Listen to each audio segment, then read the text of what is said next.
किसी भी दल को यदि किसी भी प्रदेश की जनता सत्ता देती है तो वह अपेक्षा करती है तो विकास और सुशासन के मार्ग के ऊपर उस प्रदेश को ले जाएगा।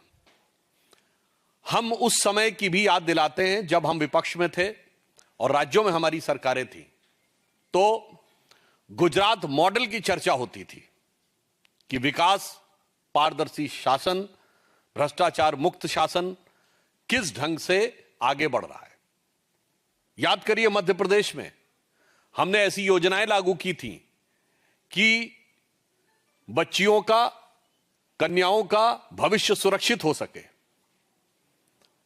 कर्नाटक में हमारी पहली सरकार थी 2008 में, जिसने कि किसानों को 1 साल के लिए यानी प्रथम वर्ष के लिए बिना ब्याज के ऋण देने का प्रयास किया था और उसे सक्सेसफुली इंप्लीमेंट किया था। केंद्र सरकार की उपलब्धियां अलग हैं, परंतु आज कांग्रेस पार्टी, जो कि देश की मुख्य विपक्षी दल है, वो जिन राज्यों में सरकार में है वो कैसा मॉडल प्रस्तुत कर रहे हैं उसकी वानगी हम आपके सामने रखना चाहते हैं। कर्नाटक भारत का अत्यंत महत्वपूर्ण राज्य है और जिसमें अपरिमित क्षमता है, पर दुर्भाग्य से पिछली बार कांग्रेस के हाथ में शासन आया और अभी जो समाचार आया है कि कर्नाटक की वाइन मर्चेंट एसोसिएशन ने, यानी शराब के व्यापारियों की एसोसिएशन ने 6,000 करोड़ रुपए का शराब घोटाले का आरोप कांग्रेस की सरकार पर लगाया है। यह भारतीय जनता पार्टी या विपक्ष के द्वारा लगाया गया आरोप नहीं है, यह उस भ्रष्टाचार के भुक्तभोगियों के द्वारा लगाया गया आरोप है। कर्नाटका वाइन मर्चेंट एसोसिएशन, और उन्होंने बाकायदा विस्तार से बताया है कि रेस्टोरेंट से लेके होटल्स तक किस प्रकार से अलॉटमेंट में विधिवत रूप से सरकार के भिन्न भिन्न स्तर पर बैठे हुए मंत्रियों और अन्य लोगों को वो भ्रष्टाचार का पैसा जाता था। यानी दिल्ली का शराब घोटाला तो आप सबको याद ही होगा। अब ये कर्नाटक का शराब घोटाला एक नए स्वरूप में सामने आया है और शराब की लत बहुत बुरी होती है। शराब के बाद अगर दूसरी लत बुरी होती है तो वो जुए की होती है। तो कर्नाटक में चित्रदुर्ग के कांग्रेस के एमएलए ईडी के द्वारा ऑनलाइन सट्टेबाजी के मामले में मनी लॉन्ड्रिंग के आरोप में आरोपित हुए हैं और वो पहले भी अरेस्ट रह चुके हैं। अर्थात कर्नाटक कांग्रेस की सरकार, जो पहले भी दलित समाज के लिए स्थापित वाल्मीकि योजना का पैसा उड़ाती हुई, भ्रष्टाचार करती हुई दिख चुकी है, जो मूडा स्क्रैम में जमीन के घोटाले करते हुए दिख चुकी है, वो अब कर्नाटक में शराब और जुए, इन 2 चीजों में आरोपित होकर गहरे सवाल खड़े हो रहे हैं। अच्छा, शराब और जुए के बाद तीसरी लत आती है लड़ाई की। तो उनका मॉडल का तीसरा हिस्सा है कि मुख्यमंत्री और उप मुख्यमंत्री जबरदस्त तरीके से लड़ाई लड़ते रहते हैं। यह वैसे कांग्रेस का स्थायी मॉडल है। जैसे हमारी सरकारों का विकास का मॉडल होता था, कांग्रेस का स्थायी मॉडल है कि जहां भी सरकार होगी तो 2 ग्रुप में प्रकट रूप में दिखाई पड़ेगा। कर्नाटक में सिद्धारमैया जी का ऑन रिकॉर्ड दिया गया बयान है, ये मैं कोई आरोप की बात नहीं कर रहा हूं कि राहुल गांधी जी परमिशन नहीं दे रहे हैं इसलिए मैं कैबिनेट का एक्सपेंशन नहीं कर पा रहा हूं। और डीके शिव कुमार जी जो डिप्टी सीएम है, उनका ऑन रिकॉर्ड दिया गया बयान है कि न्याय होना चाहिए, अर्थात एक कमिटमेंट था कि सीट चेंज होनी चाहिए। छत्तीसगढ़ में तो भूपेश बघेल जी बनाम केएस सिंहदेव, तो राजस्थान में अशोक गहलोत जी बनाम सचिन पायलट, तो हिमाचल में सुक्खू साहब बनाम विक्रमादित्य जी। तो यह कांग्रेस का स्थायी मॉडल है। इसलिए मैं यह कहना चाहता हूं कि कर्नाटक की जनता ने जो बड़ा जनादेश कांग्रेस को दिया था, उसके साथ बहुत बड़ा धोखा और छल कांग्रेस ने किया है। शराब, जुआ और लड़ाई, ये तीन चीजें देखने को मिल रही हैं और इसमें कांग्रेस इस कदर मदहोश है कि उसे विकास और कर्नाटक की जनता के हित का होश नहीं रहा है। उन्हें समझाने पर भी कोई बात समझ में नहीं आ रही है।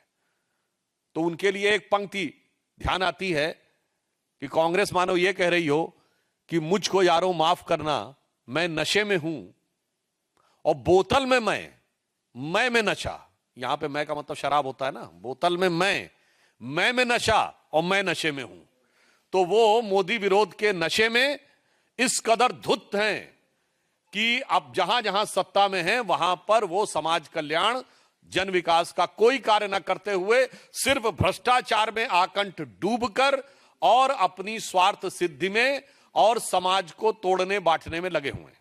अच्छा, शराब और जुए के बाद तीसरी लत आती है लड़ाई की। तो उनका मॉडल का तीसरा हिस्सा है कि मुख्यमंत्री और उप मुख्यमंत्री जबरदस्त तरीके से लड़ाई लड़ते रहते हैं। यह वैसे कांग्रेस का स्थायी मॉडल है। जैसे हमारी सरकारों का विकास का मॉडल होता था, कांग्रेस का स्थायी मॉडल है कि जहां भी सरकार होगी तो दो ग्रुप में प्रकट रूप में दिखाई पड़ेगा। कर्नाटक में सिद्धारमैया जी का ऑन रिकॉर्ड दिया गया बयान है, ये मैं कोई आरोप की बात नहीं कर रहा हूं कि राहुल गांधी जी परमिशन नहीं दे रहे हैं इसलिए मैं कैबिनेट का एक्सपेंशन नहीं कर पा रहा हूं। और डीके शिव कुमार जी जो डिप्टी सीएम है, उनका ऑन रिकॉर्ड दिया गया बयान है कि न्याय होना चाहिए, अर्थात एक कमिटमेंट था कि सीट चेंज होनी चाहिए। छत्तीसगढ़ में तो भूपेश बघेल जी बनाम केएस सिंहदेव, तो राजस्थान में अशोक गहलोत जी बनाम सचिन पायलट, तो हिमाचल में सुक्खू साहब बनाम विक्रमादित्य जी। तो यह कांग्रेस का स्थायी मॉडल है। इसलिए मैं यह कहना चाहता हूं कि कर्नाटक की जनता ने जो बड़ा जनादेश कांग्रेस को दिया था, उसके साथ बहुत बड़ा धोखा और छल कांग्रेस ने किया है। शराब, जुआ और लड़ाई, ये तीन चीजें देखने को मिल रही हैं और इसमें कांग्रेस इस कदर मदहोश है कि उसे विकास और कर्नाटक की जनता के हित का होश नहीं रहा है। उन्हें समझाने पर भी कोई बात समझ में नहीं आ रही है। तो उनके लिए एक पंक्ति ध्यान आती है कि कांग्रेस मानो ये कह रही हो कि मुझको यारों माफ करना, मैं नशे में हूं और बोतल में मैं में नशा। यहां पे मैं का मतलब शराब होता है ना, बोतल में मैं में नशा और मैं नशे में हूं। तो वो मोदी विरोध के नशे में इस कदर धुत हैं कि अब जहां जहां सत्ता में हैं वहां पर वो समाज कल्याण, जन विकास का कोई कार्य न करते हुए सिर्फ भ्रष्टाचार में आकंठ डूबकर और अपनी स्वार्थ सिद्धि में और समाज को तोड़ने बांटने में लगे हुए हैं। दूसरा विषय जो हम आपके ध्यान में लाना चाहते हैं, अभी हाल ही में कोलकाता उच्च न्यायालय ने पश्चिम बंगाल सरकार को एक कड़ा निर्देश दिया कि सीमा सुरक्षा बल, बॉर्डर सिक्योरिटी फोर्स के द्वारा भारत बांग्लादेश सीमा पर, जिसमें तकरीबन 9 जिले पश्चिम बंगाल के आते हैं, वहां फेंसिंग के काम के लिए जो भूमि आवंटन की प्रक्रिया थी वो तत्काल करके 31 मार्च 2026 तक सूचित की जाए। यह राष्ट्रीय सुरक्षा की दृष्टि से अत्यंत महत्वपूर्ण कदम है, परंतु यह एक बहुत दुखद, दुर्भाग्यपूर्ण और विचलित करने वाला प्रश्न उठाता है।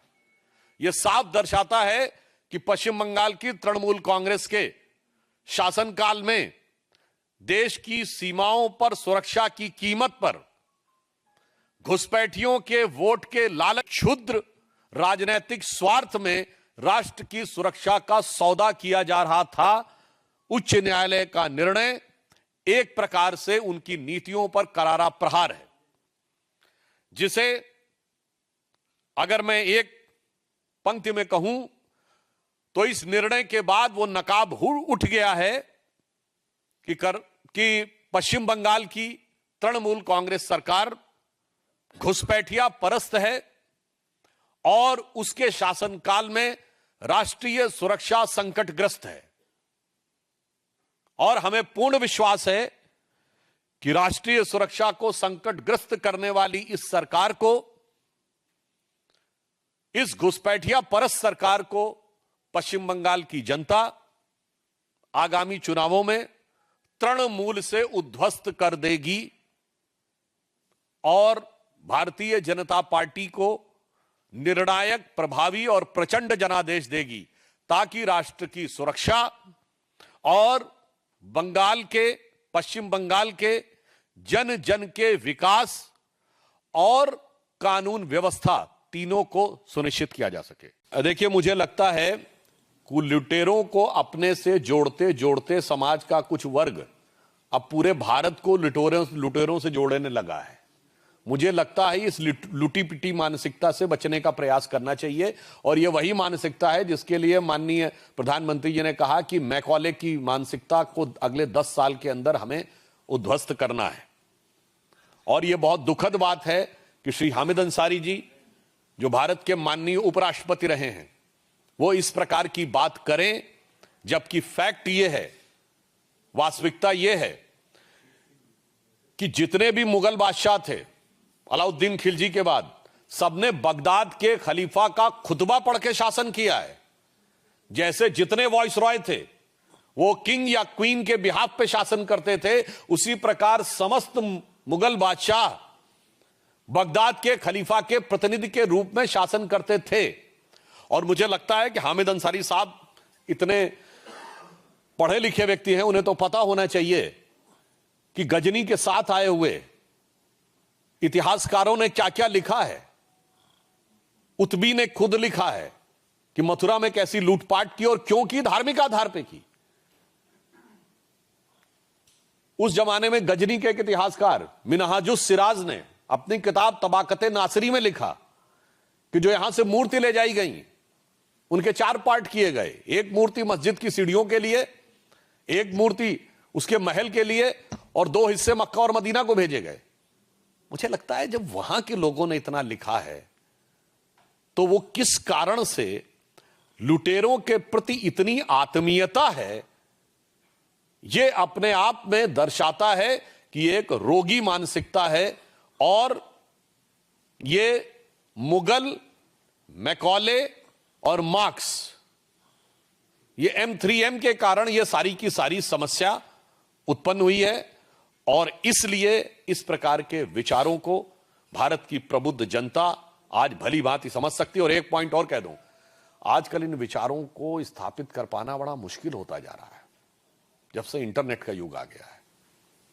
देखिए, जब प्रिंटिंग प्रेस आया था तो उसने यूरोप में बहुत बड़ी समस्या पैदा की थी, क्योंकि कुछ लोगों के हाथ में ज्ञान का स्रोत रहता था, अब किताबें छप कर जाने लगी थीं।